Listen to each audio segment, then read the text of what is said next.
Hannah, tell us what Ava, aka Ghost, has been up to since we last saw her. What has Ava been up to since we last saw her? She's been causing mischief and mayhem. She's been... I mean, where we last find her in Ant-Man and the Wasp, you know, Janet Pym has healed her, and she's now not so volatile. She's not naive, she's not immature, she's not surviving, and she's not in pain. She's very much employed in this. She hasn't found a family, a friendship, or anything. She's very much alone. She's found her power. She's found her calm. She's found her control, and I think she's dangerous. But I think she's very much got her guard up. She's a bit of a stubborn mule, very sarcastically, but she's got her Fort Knox up. She's not prepared to play with others. Lewis, how does it feel to be part of the MCU and bring Sentry to life on screen?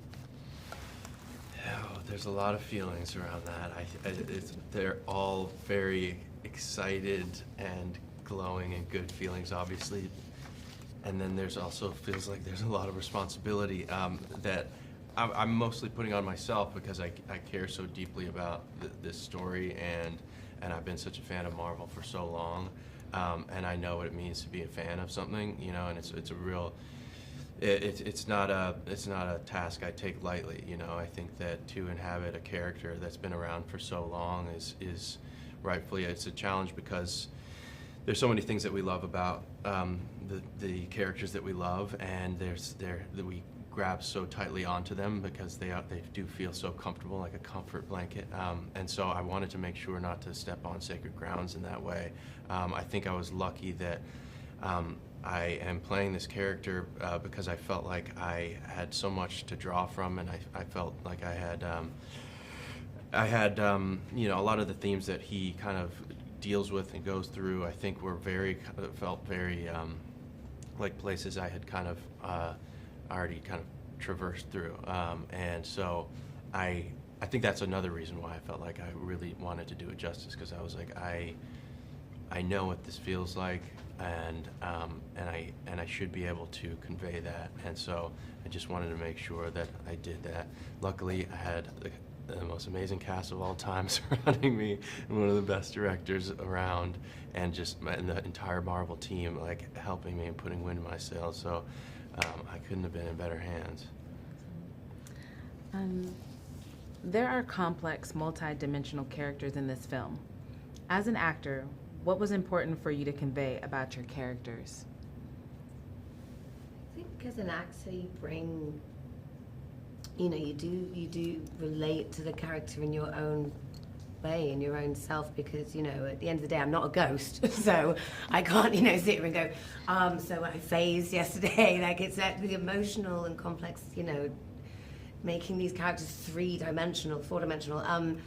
It's connecting with what the character, what the struggles are of the characters, which is what, you know, we want the audience to feel relatable. I can relate to my character. You know, there's, you know, when you have your guard up, there's, you know, the idea of loneliness. There's also sometimes not believing you can deserve to be a hero, or forgiveness, or second chances. And I think, yeah, I definitely draw, you know, personal experiences as an actor with you know, who I'm playing,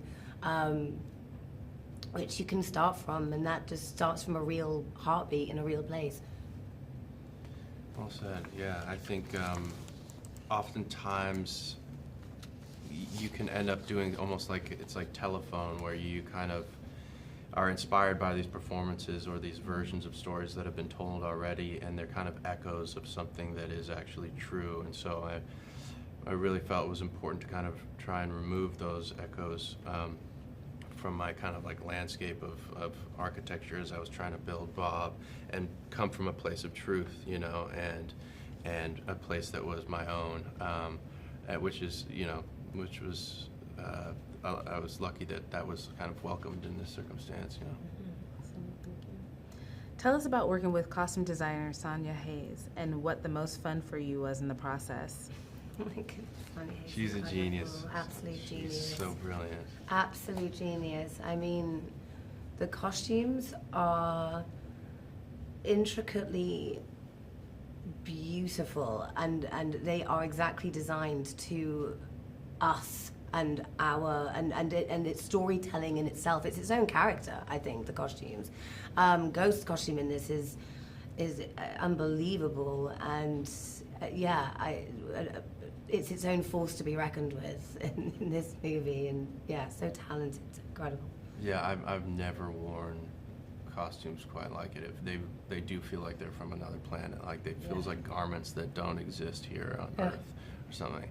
And so, and then to have them tailor-made to your body is a very bizarre experience where it's like this will not fit anyone as well as it fits me, which is a really empowering kind of thing for somebody like Sonia to give an actor, you know. Yeah, she's like, honestly, she really has given Ghost her posture. It's like it's a whole complete different posture, and I feel like you feel like a hero. You feel beyond. You feel like you're not you anymore when you put these costumes on, and it really kind of sets you up when you get on set, and you're not only surrounded by the set and the whole universe and the gravitas of that whole thing. You feel like you're part of it because of the costume and everything that comes with that. You touched on this a little bit, but tell us about director Jake Schreier's style and what working on his sets was like. Amazing. Yeah, it was amazing. I mean, he's genius. a total genius. I think it's a hard task to come into a world like this and operate in a comfortable way. And there was never a single point where I was like, oh, yeah, it's just every day I was like, there's nobody better fit for this than you, because he really understood the assignment, as people say on the internet these days. He really was like, while also challenging it and also being like, I understand what world I'm operating in, but I also kind of want to push the boundaries and nudge them and kind of like see where where it can be expanded a little bit and where there's room to grow within it, which is a commendable trait to have as a director. Mm-hmm. I'd follow him to the end of the earth. Yeah, you certainly felt really completely in safe hands, and really trusted his guidance and the patience, the nurturing of the characters, and he really is an Einstein of a director, and very meticulously, just so, I think, inspiring to really tell these characters' stories as well. It's a perfect match, if you will. Yeah. Did you have to prepare physically for your roles, and what type of training did you do? Yes. Lots of hot yoga. Did a lot of hot yoga.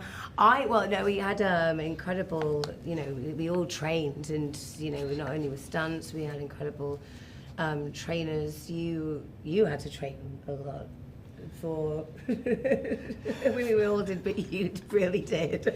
Yeah, I mean, that was a hard challenge because there's multiple body types that really only make sense for certain characters, right? So in the beginning, playing Bob, he's supposed to be kind of smaller, and I did as much with my body language as possible, but then also I worked with this trainer, Brendan, who really we worked hard to get him in a place that was really strong physically, but lean, so that it looked like he was kind of vacuum sealed. And then we literally had 2 weeks before his reveal, and at which point we thought there was going to be kind of a pretty serious reveal. So I was like, we'd finish the day at like 9, and then I'd go work out for like 2.5 hours, and then I'd work on lines, and I'd go to bed, and I'd wake up at like 5 in the morning. And I was like, it was really important to me because I was like, it irks me when I watch something and their power is dissonant to their physical presence, And so I really wanted that to be as believable as possible. Obviously, powers can look and materialize in a lot of different ways. Yeah. But it was important to me that there's some sort of thing in the serum that actually starts to kind of like metastasize within his body. And you don't see much of that on camera when I did, but it really helped. When you see it, it gets a reaction. And when you, and also when you're doing all those stunts, which I hadn't Yeah. had much experience with, it's really helpful to be able to have that Yeah. stamina and be able to do it over and over and over again. So being literally strong Yeah. and fit for that was like very, very important. Yeah. And the reason why, like, I mean, for me, it goes, like, the reason why I really connected to the hot yoga as well is because, I mean, I did a lot of it, and I know we all joked about it, but it's because, do you know what it is? It's a whole different training to Ava Star when in my previous movie, Ant-Man and the Wasp. Because in this one, it's a control, and it's keeping control and doing all the positions in hot yoga and keeping focused, and it was this kind of different training and energy that I was connecting with a lot with this energy that I was bringing onto set with the training. So yeah, I mean, That makes but I sense. did a lot. But yeah. It's punishing. I Yeah. didn't do any of that. That's insane. And we all ate what we did, chicken, rice, protein, nutrients. Yeah, a lot. Whole different meal plan. Last question. If you could use only one word to describe this film, what would it be and why?